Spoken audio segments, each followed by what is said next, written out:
That episode that Tracy Scoggins did. I loved working with Tracy too. She and I had a lot in common, by the way, because we both came in when the show was on. So I was there to kind of help her get up to speed. And then I found out that our two characters had been supposedly married. I went, what? I wouldn't have played that whole beginning if it was... Well, anyway. It was a short marriage. Yes, ma'am. Good. Let's stay on Babylon 5 because that's... You said that Joe adapted the characters the way you were playing it. Well, somewhat. Did you get much to say in how Sheridan developed? And was there anything that you would like to do with Sheridan that Joe would not? You all hear the question? Did you hear the question? She wanted to know, did I have much input in the role of Sheridan? And is there anything that I'd like to have seen happen? Is that right? Yeah. More, or something I would have liked? To answer your question, you know, it was a dream character for me. And I never wanted to know until the next script came. I didn't, people always thought that we knew the whole arc ahead of time. No, we did not. He didn't let out that information, and he shouldn't. We're the actors. Don't feed the animals. We're the last one on the creative chain, food chain. And I didn't want to because me as Sheridan, he doesn't know what's coming ahead. I don't want to know. I don't want to anticipate. I want to play as I am in the moment, which is what we do. We live our lives in the moment, right? We don't. We may know some things ahead of time, like I'm going to cut the wire on that damn thing.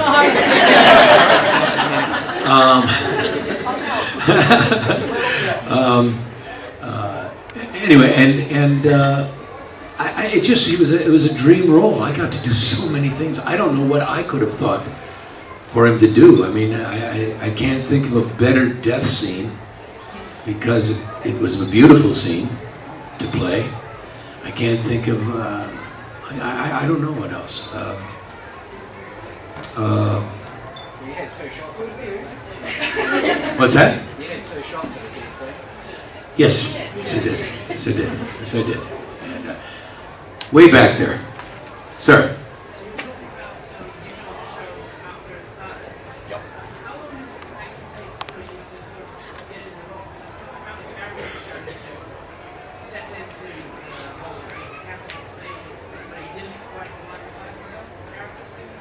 Yeah, that was intentional.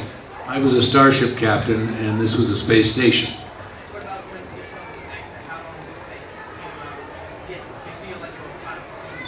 About 10 minutes.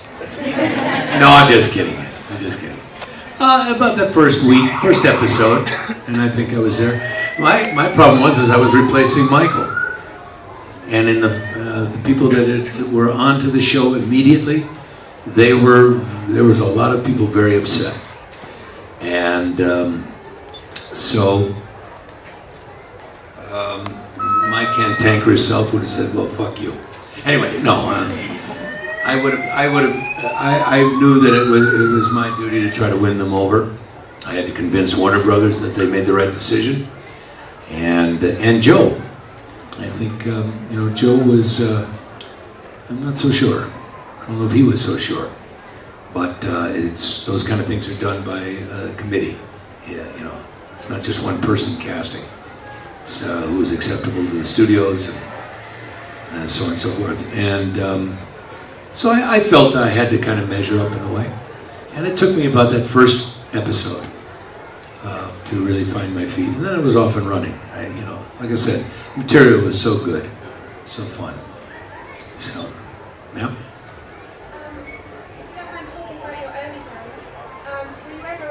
Struggling actor, and did you do any unpleasant jobs to earn a living? You know what?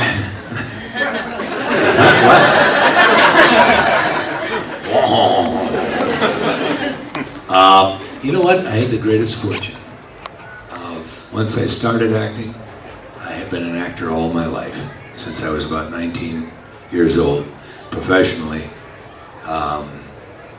No, actually 20, I'm sorry. And I never really had to do anything else. I had started in the theater in the Midwest, in Chicago. Took me to New York. From New York to Los Angeles. I was always an actor in the theater. I started in the theater, which I believe is where acting and the actor's real home is, and that's where you learn your trade, and at least the rudimentary part of it. And because a lot of kids in Hollywood, they want to know what time surf is up, what time to go surfing, because there are a lot of pretty boys and girls out there that don't know a lick about acting. They want to be stars, but they don't want to be actors, and it's far too common. That's why, it's funny, I'm hearing, who the hell is doing this to me? Who is it?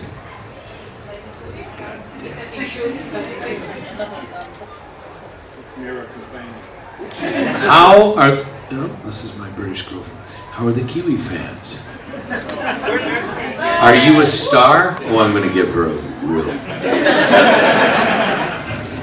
Say hello for us. I'm dating a British lady, that's all I'll tell you, but she's very funny.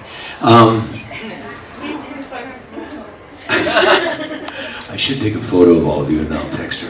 Anyway, I will before they kick me out of here. What was I saying?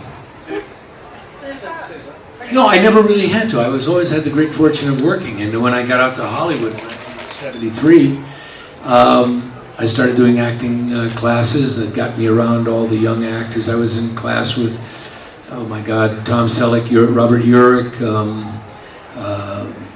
Catherine Bach, Cheryl Ladd. I was with a bunch of people that were just about to hit. And then I was sort of in the next wave. I came in. It is warm in here, isn't it? Wow. And I'm blowing a lot of hot air too. So, anyway, yes, sir. Just a question in general, not just for Babylon 5, it seems to have affected a lot of sci-fi shows.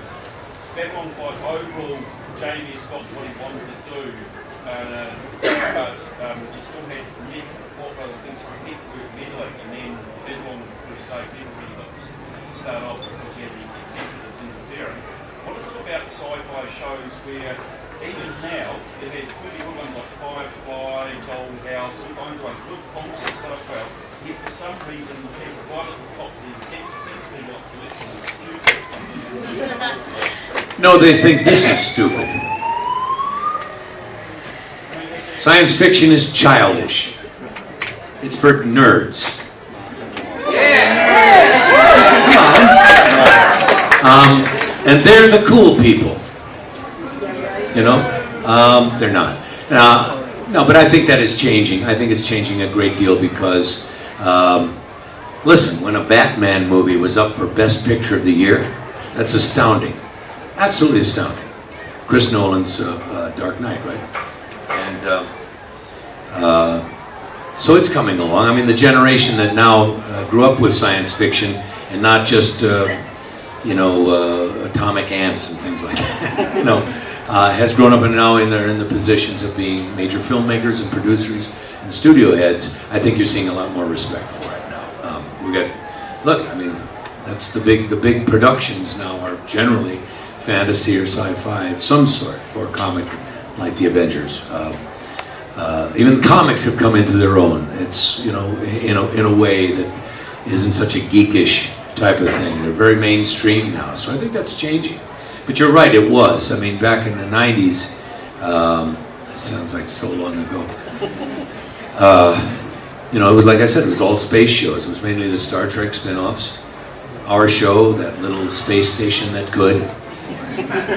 By the way, and this is my personal prejudice, but classic Trek, the original Star Trek, great. Everything else sucked.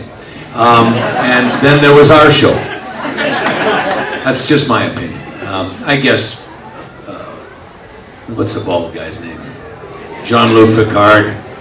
I kept trying to challenge him to a duel every time. But anyway, I love him. He's a great actor. No, the next generation's cool, but the rest, I just, who cares? I just didn't have those iconic characters, Spock and Kirk and everything, and Doctor. Yes? I mean, your show was a production of Star Trek DS9, they're both about, being based on... Now, when was Star Trek a space station story. I know that. But only when Paramount saw the script to Babylon 5. That's all I'll say about that. You know, coincidence?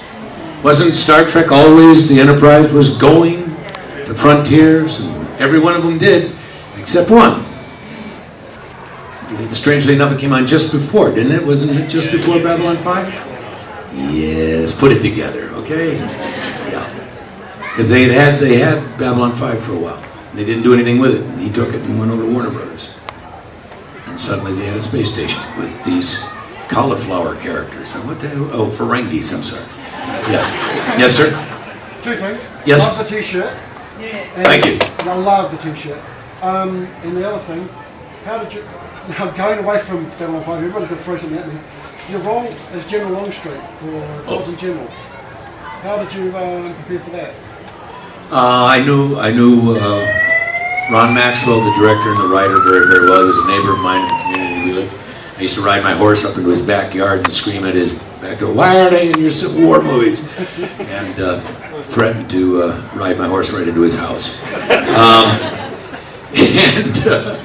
No, Ron just became a dear friend. And then when Tom Berenger bugged out, he called and said, "Bruce, would you do it?" And the role got diminished as we were doing it. The script is always changing. It happens all the time. But I just enjoyed doing it. I was with Robert Duvall, who to me is one of the greatest actors on the screen there is. And so all my stuff was with him. And that was an education in itself. It was really great. Really great. Thank you for mentioning that, though. I hope you've got photos of yours, Longstreet. No, I don't. I'm in no control of doing that. This convention, they supply the photos. We're not allowed to bring anything. Well, sorry. Wow. Are we spoiled or what? Yes, sir.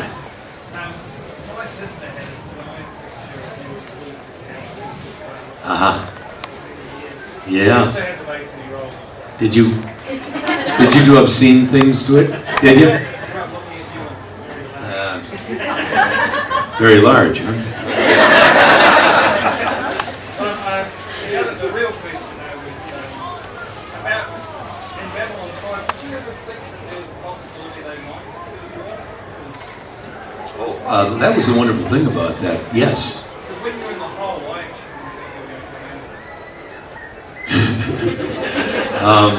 No, actually, you're very right. What was wonderful about being in there is none of us knew. That next script could have our death scene in it, coming up very close. So that was kind of fun, living that way. Of course, we never knew, the show never really knew if it was coming back every year anyway. I mean, I think after, we certainly didn't know about if there was a fourth or a fifth season. And that's why, you all know the story probably by now. We did